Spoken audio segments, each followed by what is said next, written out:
Halo sahabat YouTube dimanapun Anda berada, terima kasih teman-teman yang sudah mendukung dan mensupport channel YouTube ini. Di video kali ini saya ingin membahas kembali kelanjutan dari Pi Network ini. Tentunya kita tahu bahwa di luaran sana sudah banyak pembahasan terkait Pi Network, terkait dengan Pi Showroom, terkait dengan rumah-rumah mewah yang akan katanya dibeli yang harganya miliaran rupiah. Dan Pi Showroom yang mobil-mobil katanya akan dibeli, ada mobil terbang dan lain sebagainya. Saya tidak tahu ini mobil terbang, mobil mainan kah atau mobil apa. Tapi yang pastinya di sini yang harus kita bahas, yang harus kita luruskan adalah bagaimana sih pemahaman kita terkait dengan Pi Network ini. Sebenarnya di video-video saya ketika saya membahas Pi Network sudah saya bahas semua terkait dengan roadmap-nya, white paper-nya. Yang harus saya bahas di sini juga adalah apa sih atau bagaimana fundamental dari koin Pi Network ini. Tentunya di Indonesia sendiri Pi Network hanya diakui sebagai aset kripto, bukan sebagai uang yang akan digunakan untuk bertransaksi. Teman-teman semua, sampai kapanpun Indonesia belum terpikir untuk menjadikan aset cryptocurrency sebagai mata uang. Kenapa? Karena harganya yang fluktuatif akan merugikan orang lain. Kenapa saya katakan? Contoh, saya beli rumah nih, atau saya beli tanah. Tanahnya ketika saya membeli dengan cryptocurrency, yang cryptocurrency saat itu harganya 1 miliar. Ketika saya beli dengan harga 1 miliar tanah tersebut, dan pada waktu atau di lain kesempatan cryptocurrency tersebut itu turun harganya, maka saya rugi teman-teman. Kenapa? Yang harganya 1 miliar awalnya, saya ketika dia turun sampai 1 juta, yang akan terjadi adalah kita yang rugi. Itu sebabnya pemerintah tidak mengizinkan, karena yang namanya aset kripto pasti fluktuatif. Kalau yang namanya uang, kalau 100.000 yang kita pegang, itu selamanya nilainya 100.000. Nah, oke, kita kembali teman-teman. Terkait dengan Pi Network ini, terkait dengan pembelian-pembelian, atau ada katanya di channel sebelah saya lihat ada yang sudah buat CV, sudah buat PT. Nah, ini luar biasa. Yang harus teman-teman pelajari saat ini adalah fundamental dari cryptocurrency tersebut. Apa itu fundamental? Fundamental inilah dasar dari yang kita akan lihat apakah koin ini akan berkembang atau tidak. Bagaimana orang bisa menikmati atau mau koin ini kalau fundamentalnya itu tidak ada? Bagaimana orang bisa membeli koin ini kalau fundamentalnya itu tidak ada? Bagaimana cara menciptakan fundamental?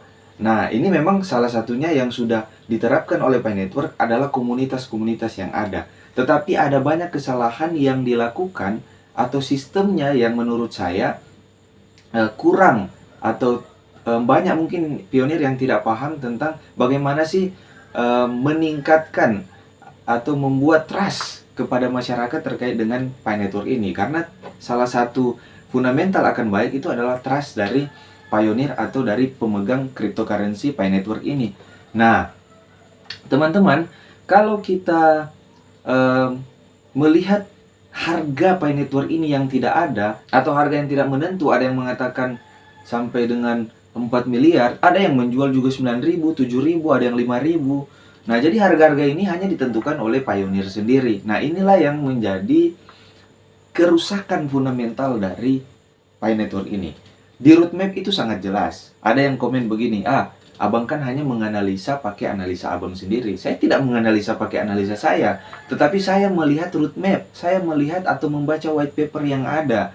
Kalau teman-teman melihat video-video saya sebelumnya yang sudah saya bahas terkait dengan Pi Network, di situ jelas white paper yang saya baca. Nicholas sendiri itu mengambil dasar awalnya itu adalah Bitcoin, teman-teman.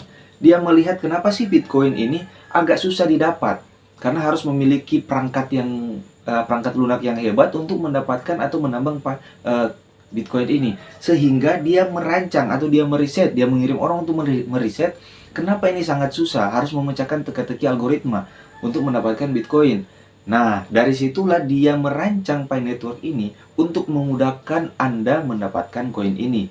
Tetapi untuk saat ini, untuk sementara ini, yang diuntungkan itu adalah core team sendiri, bukan pionir. Kenapa saya katakan? Karena aplikasi yang diciptakan aplikasi iklan, sehingga AdSense yang didapat oleh Nicholas ini semakin hari semakin banyak. Apalagi sekarang mungkin Pi Network sudah banyak yang mendownload dan banyak yang mengikuti, walaupun hanya klik petir dapat koin, ya koin yang belum berharga, tetapi sudah berani ditukar dengan beras dan lain-lain sebagainya. Tetapi sampai saat ini saya belum melihat ada penukaran dengan mobil-mobil. Pionir sendiri saja tidak berani menukarkan barang mewah mereka dengan orang lain. Contoh mobil mereka, kalau istilahnya begini teman-teman. Kalau kita mengatakan bahwa Pi Network itu berharga, kita berani dong menukar motor kita dengan Pi Network. Nanti kita beli lagi motor tersebut, itu kalau kita berani. Tetapi kita kan hanya mendengar dari orang lain saja, wah ini akan mahal, Pi Network ini harganya luar biasa, dia akan menggantikan rupiah. Ada yang mengatakan begitu. Tapi saya katakan bahwa aturan Bank Indonesia yang sah sebagai pembayaran sampai dengan detik ini hanya rupiah. Jadi tidak ada Pi Network di situ dikatakan bahwa akan menjadi alat bayar di Indonesia. Tidak ada. Dan bukan hanya di Indonesia, di seluruh dunia pun Pi Network itu masih dikesampingkan. Terutama di negara di mana Pi Network itu berdiri, yaitu Amerika Serikat. Tidak ada berita-berita di Bloomberg, di berita-berita internasional terkait dengan keuangan dibahas tentang Pi Network. Itu masih jauh dari pemikiran mungkin seluruh dunia terkait dengan Pi Network ini. Tetapi pionir-pionir saja yang menciptakan narasi-narasi yang mana bahwa Pi Network ini adalah koin yang sangat berharga. Saya katakan bahwa Pi Network ini merupakan aset kripto, teman-teman. Jadi nanti dia akan diperdagangkan. Dan ketika di fase mainnet 3, itu jelas dikatakan bahwa dia akan masuk exchanger atau dia bisa diperdagangkan. Yang namanya masuk exchanger artinya teman-teman itu berarti diperdagangkan, tidak atau tidak menjadi alat tukar atau alat bayar, teman-teman. Jadi kita harus memahami di sini. Kita harus memahami fundamental dari cryptocurrency yang namanya Pi Network ini. Fundamental Pi Network ini masih sangat hancur lebur, teman-teman. Kenapa saya katakan hancur lebur? Karena harga sampai saat ini tidak dikeluarkan resmi oleh Core Team. Dan Core Team masih menahan di enclosed mainnet. Dia tidak membuka mainnet tersebut sehingga jaringan dari Pi Network ini bisa ke exchanger. Padahal kalau dari logika saya, kalau seandainya Nicholas ini membuka atau open mainnet, membuka jaringan ke exchanger, saya yakin Pi Network ini bisa lebih berkembang. Dan ketika punya harga, walaupun harga itu masih 100 rupiah, ini akan memacu teman-teman pionir untuk menambang dan untuk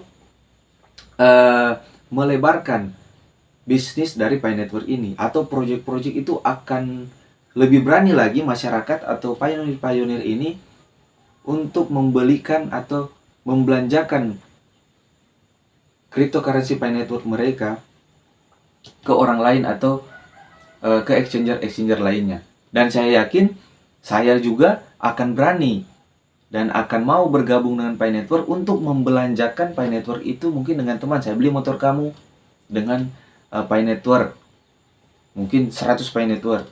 Nah, ketika terjadi transaksi jual beli, di historinya aplikasi terjadi transaksi di situ, maka akan lebih cepat berkembang Pi Network ini. Itulah yang dilakukan di koin-koin kripto lainnya seperti ETH, Bitcoin, dan lain-lain sebagainya. Maka dari itu, yang mau saya katakan di sini kepada teman-teman adalah jangan sampai Anda memberikan barang berharga Anda. Karena sampai dengan hari ini, yang untung di Pi Network ini masih Core Team. Belum ada keuntungan yang diberikan kepada pionir itu sendiri. Itu sebabnya Anda harus memahami sebenarnya Pi Network ini dibangun untuk apa. Saya selalu katakan bahwa Pi Network ini dibangun agar kita pionir itu, agar Anda sebagai pionir mengembangkannya. Jadi Nicholas membangun infrastruktur. Pi Network ini sebagai infrastruktur atau sebagai jembatan. Seperti nanti kan ada untuk Bitoko.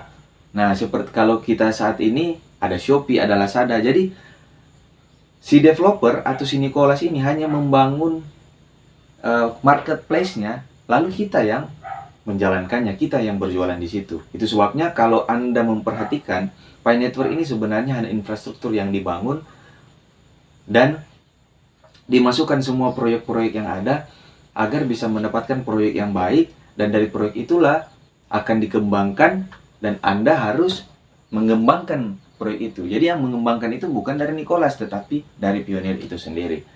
Itu sebabnya kalau Anda berangan-angan mendapatkan rumah mewah seharga 3 miliar, kalau di channel sebelah saya lihat pembahasannya seperti itu. Mendapatkan mobil mewah, ada katanya mobil terbang. Waduh, ini luar biasa teman-teman ya. Di Indonesia sendiri belum ada juga mobil terbang, lalu kita mendapatkan dari luar. Tentunya pemerintah Indonesia juga tidak akan tinggal diam. Kalau pun nanti berkembang Pi Network ini, mungkin ada regulasi yang akan dilakukan oleh pemerintah Indonesia. Tapi sampai dengan hari ini, Menteri Keuangan sendiri, Ibu Sri Mulyani, belum ada pembahasan terkait dengan informasi-informasi Pi Network ini yang katanya nanti akan menjadi alat tukar secara global. Jadi akan menjadi mata uang secara global. Itu tidak teman-teman ya. Itulah saya katakan bahwa kebanyakan penyampaian dari teman-teman pionir itu kebanyakan hoax, bukan realita. Karena yang harus teman-teman ikuti itu adalah white paper. Roadmap-nya itu jelas kok. Di tahun ini dikatakan open minded, tidak jadi open minded juga. Padahal sebenarnya tahun ini hanya 2 fokus dari core team atau Pi Network, yaitu menyelesaikan QIC dan juga proyek-proyek dari hackathon tersebut. Oke teman-teman ya, mudah-mudahan video kali ini bisa bermanfaat, bisa merubah paradigma atau cara berpikir teman-teman untuk melihat dari banyak sisi terkait dengan Pi Network ini dan melihat dari regulasi dari pemerintah Republik Indonesia. Sekian dari saya, thank you.